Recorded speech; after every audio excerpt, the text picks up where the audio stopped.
The Northwest Ordinance was an act of the Congress of the Confederation of the United States, passed July 13, 1787. The ordinance created the Northwest Territory, the first organized territory of the United States, from lands beyond the Appalachian Mountains, between British Canada and the Great Lakes to the north and the Ohio River to the south. The upper Mississippi River formed the territory's western boundary. It was the response to multiple pressures: the westward expansion of American settlers, tense diplomatic relations with Great Britain and Spain, violent confrontations with Indians, the weaknesses of the Articles of Confederation, and the empty treasury of the American government. It was based upon but more conservative than Thomas Jefferson's proposed ordinance of 1784. The 1787 law relied on a strong central government, which was assured under the new constitution that took effect in 1789. In August, 1789, it was replaced by the Northwest Ordinance of 1789, in which the new Congress reaffirmed the ordinance with slight modifications. Arguably the single most important piece of legislation passed by the Confederation Congress, it established the precedent by which the federal government would be sovereign and expand westward with the admission of new states, rather than with the expansion of existing states and their established sovereignty under the Articles of Confederation. It is the most important legislation that Congress has passed with regard to American public domain lands. The U.S. Supreme Court recognized the authority of the Northwest Ordinance of 1789 within the applicable Northwest Territory as constitutional in Strader v.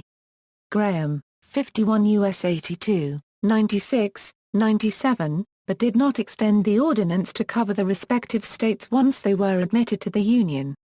The prohibition of slavery in the territory had the practical effect of establishing the Ohio River as the boundary between free and slave territory in the region between the Appalachian Mountains and the Mississippi River. This division helped set the stage for national competition over admitting free and slave states, the basis of a critical question in American politics in the 19th century until the Civil War. Context and history. The territory was acquired by Great Britain from France following victory in the Seven Years' War and the 1763 Treaty of Paris. Great Britain took over the Ohio Country, as its eastern portion was known, but a few months later closed it to new European settlement by the Royal Proclamation of 1763. The Crown tried to restrict settlement of the 13 colonies between the Appalachians and the Atlantic, which raised colonial tensions among those who wanted to move west. With the colonials' victory in the American Revolutionary War and signing of the 1783 Treaty of Paris, the United States claimed the territory, as well as the areas south of the Ohio. The territories were subject to overlapping and conflicting claims of the states of Massachusetts, Connecticut, New York, and Virginia dating from their colonial past. The British were active in some of the border area until after the Louisiana Purchase in the War of 1812. The region had long been desired for expansion by colonists. The states were encouraged to settle their claims by the U.S. government's de facto opening of the area to settlement following the defeat of Great Britain. In 1784, Thomas Jefferson, a delegate from Virginia, proposed that the states should relinquish their particular claims to all the territory west of the Appalachians, and the area should be divided into new states of the Union. Jefferson's proposal to create a federal domain through state cessions of western lands was derived from earlier proposals dating back to 1776 and debates about the Articles of Confederation.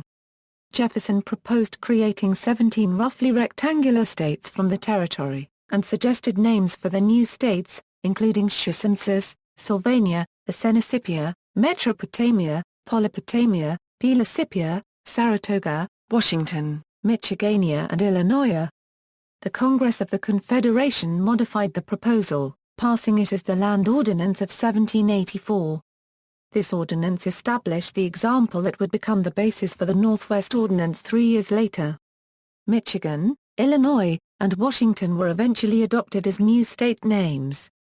The 1784 ordinance was criticized by George Washington in 1785 and James Monroe in 1786.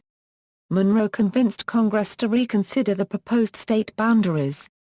A review committee recommended repealing that part of the ordinance. Other politicians questioned the 1784 ordinance's plan for organizing governments in new states, and worried that the new states' relatively small sizes would undermine the original states' power in Congress. Other events such as the reluctance of states south of the Ohio River to cede their western claims resulted in a narrowed geographic focus. When passed in New York in 1787, the Northwest Ordinance showed the influence of Jefferson. It called for dividing the territory into gridded townships, so that once the lands were surveyed, they could be sold to individuals and speculative land companies. This would provide both a new source of federal government revenue and an orderly pattern for future settlement. Effects of the legislation. Abolition and transfer of state claims equals. The passage of the ordinance, which ceded all unsettled lands to the federal government and established the public domain, followed the relinquishing of all such claims over the territory by the states. These territories were to be administered directly by Congress, with the intent of their eventual admission as newly created states. The legislation was revolutionary in that it established the precedent for new lands to be administered by the central government, albeit temporarily, rather than under the jurisdiction of the individually sovereign original states, as it was with the Articles of Confederation. The legislation also broke colonial precedent by defining future use of the natural navigation, transportation and communication routes. It did so in a way that anticipated future acquisitions beyond the Northwest Territories, and established federal policy. Article 4 states, the navigable waters leading into the Mississippi and St. Lawrence, and the carrying places between the same, shall be common highways and forever free, as well to the inhabitants of the said territory as to the citizens of the United States, and those of any other states that may be admitted into the Confederacy, without any tax, impost, or duty therefor. Admission of new states. The most significant intended purpose of this legislation was its mandate for the creation of new states from the region. It provided that at least 3 but not more than 5 states would be established in the territory, and that once such a state achieved a population of 60,000 it would be admitted into representation in the Continental Congress on an equal footing with the original 13 states. The actual legal mechanism of the admission of new states was established in the Enabling Act of 1802. The first state created from the Northwest Territory was Ohio, in 1803, at which time the remainder was renamed Indiana Territory. The other 4 states were Indiana, Illinois, Michigan, and Wisconsin. A significant portion of what later became the state of Minnesota was also part of the territory. Education. The ordinance of Congress called for a public university as part of the settlement and eventual statehood of the Ohio Territory, further stipulating religion, morality and knowledge being necessary to good government and the happiness of mankind. Schools and the means of education shall forever be encouraged. In 1786, Manasseh Cutler became interested in the settlement of western lands by American pioneers to the Northwest Territory. The following year, as agent of the Ohio Company of Associates that he had been involved in creating, he organized a contract with Congress whereby his associates might purchase 1.5 million acres of land at the mouth of the Muskingum River with a certificate of indebtedness. Cutler also took a leading part in drafting the famous Ordinance of 1787 for the government of the Northwest Territory, which was finally presented to Congress by Massachusetts delegate Nathan Dane. In order to smooth passage of the Northwest Ordinance, Cutler bribed key congressmen by making them partners in his land company. By changing the office of provisional governor from an elected to an appointed position, Cutler was able to offer the position to the President of Congress, Arthur St. Clair. In 1797, settlers from Marietta traveled upstream via the Hocking River to establish a location for the school, choosing Athens due to its location directly between Chillicothe and Marietta. Originally named in 1802 as the American Western University, Ohio University was formally established on February 18, 1804, when its charter was approved by the Ohio General Assembly. Its establishment came 11 months after Ohio was admitted to the Union. The first 3 students enrolled in 1809. Ohio University graduated 2 students with bachelor's degrees in 1815. Establishment of territorial government. Before the population of a territory reached 5,000, there would be a limited form of government. There would be a governor, a secretary, and 3 judges, all appointed by Congress. The governor will have a euro freehold estate therein, in 1,000 acres of land, €1. The secretary and the judges will have a euro freehold estate therein, in 500 acres of land, €1. The governor would be commander-in-chief of the militia, appoint magistrates and other civil officers, and help create and publish laws as they see fit for their territory. They would have a 3-year term. The secretary would be in charge of keeping and preserving the acts and laws passed by the territorial legislatures, the public records of the district, and to transmit authentic copies of such acts and proceedings every 6 months to the Secretary of the Continental Congress. They would have a 4-year term. The judges would be in charge, will help the governor create and pass acts and laws and in making official court rulings. Their terms did not have a set time period. As soon as the population of a territory reached 5,000 free, male inhabitants, then they would receive authority to elect representatives from their counties or townships for the General Assembly.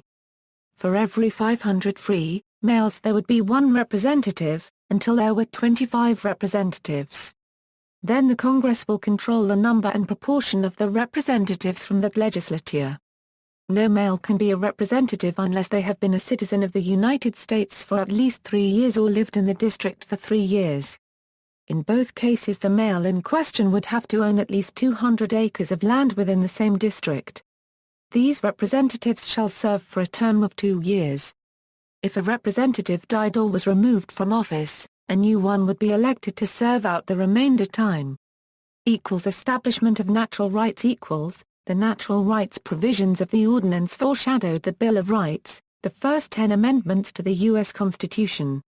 Many of the concepts and guarantees of the Ordinance of 1787 were incorporated in the U.S. Constitution and the Bill of Rights. In the Northwest Territory, various legal and property rights were enshrined, religious tolerance was proclaimed, and it was enunciated that since religion, morality, and knowledge, being necessary to good government and the happiness of mankind, schools and the means of education shall forever be encouraged. The right of habeas corpus was written into the Charter, as was freedom of religious worship and bans on excessive fines and cruel and unusual punishment. Trial by jury and a ban on ex post facto laws were also rights recognized. Prohibition of slavery. Art. 6. There shall be neither slavery nor involuntary servitude in the said territory, otherwise than in the punishment of crimes whereof the party shall have been duly convicted, provided, always, that any person escaping into the same, from whom labor or service is lawfully claimed in any one of the original states, such fugitive may be lawfully reclaimed and conveyed to the person claiming his or her labor or service as aforesaid. The language of the ordinance prohibits slavery, but also contained a clear fugitive slave clause as well. Efforts in the 1820s by pro-slavery forces to legalize slavery in 2 of the states created from the Northwest Territory failed, but an indentured servant law allowed some slaveholders to bring slaves under that status. They could not be bought or sold. Southern states voted for the law because they did not want to compete with the territory over tobacco as a commodity crop. It was so labor-intensive that it was grown profitably only with slave labor. The balance of the number of free versus slave states was not affected, as most slave states in 1790 were south of the Ohio River. Effects on Native Americans. In 2 parts, the Northwest Ordinance mentions the Native Americans within this region.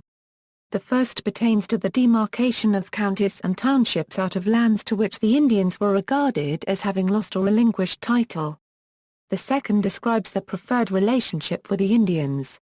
Many Native Americans in Ohio, who were not parties, refused to acknowledge treaties signed after the Revolutionary War that ceded lands north of the Ohio River inhabited by them to the United States. In a conflict sometimes known as the Northwest Indian War, Blue Jacket of the Shawnees and Little Turtle of the Miamis formed a confederation to stop white expropriation of the territory. After the Indian Confederation had killed more than 800 soldiers in 2 battles, the worst defeats ever suffered by the U.S. at the hands of the Indians, President Washington assigned General Anthony Wayne command of a new army, which eventually defeated the Confederation and thus allowed European Americans to continue settling the territory. Commemoration. On July 13, 1937, the U.S. Post Office issued a commemorative stamp which commemorated the 150th anniversary of the Northwest Ordinance of 1787. The engraving on the stamp depicts a map of the United States at the time with the Northwest Territory between the figures of Manasseh Cutler and Rufus Putnam. See also, Illinois Wabash Company, Ohio Constitution. References. Further reading, Barkhofer J.R., Robert F. The Northwest Ordinance and the Principle of Territorial Evolution. In the American Territorial System pp. 45-55. Duffy, Dennis P. The Northwest Ordinance as a Constitutional Document. Columbia Law Review, 929-968 and JSTOR, Hussman, Reginald. The Northwest Ordinance and the Shaping of an Expanding Republic. Wisconsin Magazine of History, 21-32 and JSTOR, Hyman, Harold M. American Singularity, the 1787 Northwest Ordinance, the 1862 Homestead and Morrill Acts, and the 1944 GI Bill, Onuf, Peter S. Statehood and Union, A History of the Northwest Ordinance, Williams, Frederick D., ed. The Northwest Ordinance, Essays on its Formulation, Provisions, and Legacy. External links, Facsimile of 1789 Act, Turning Points, How the Ordinance of 1787 was drafted, by one of its authors, Wisconsin Historical Society, Cyclopedia of Political Science, Political Economy, and the Political History of the United States by the Best American and European Writers. Layler, John J., ed. New York, Maynard, Merrill, and Colorado, 1899, Library of Economics and Liberty, Marcus D. Pullman, Linda Vallerheis and Hunt, Student's Guide to Landmark Congressional Laws on Civil Rights, Greenwood Publishing Group, 2002, Texts on Wikisource, Northwest Ordinance, Ordinance of 1787. New International Encyclopedia 1905.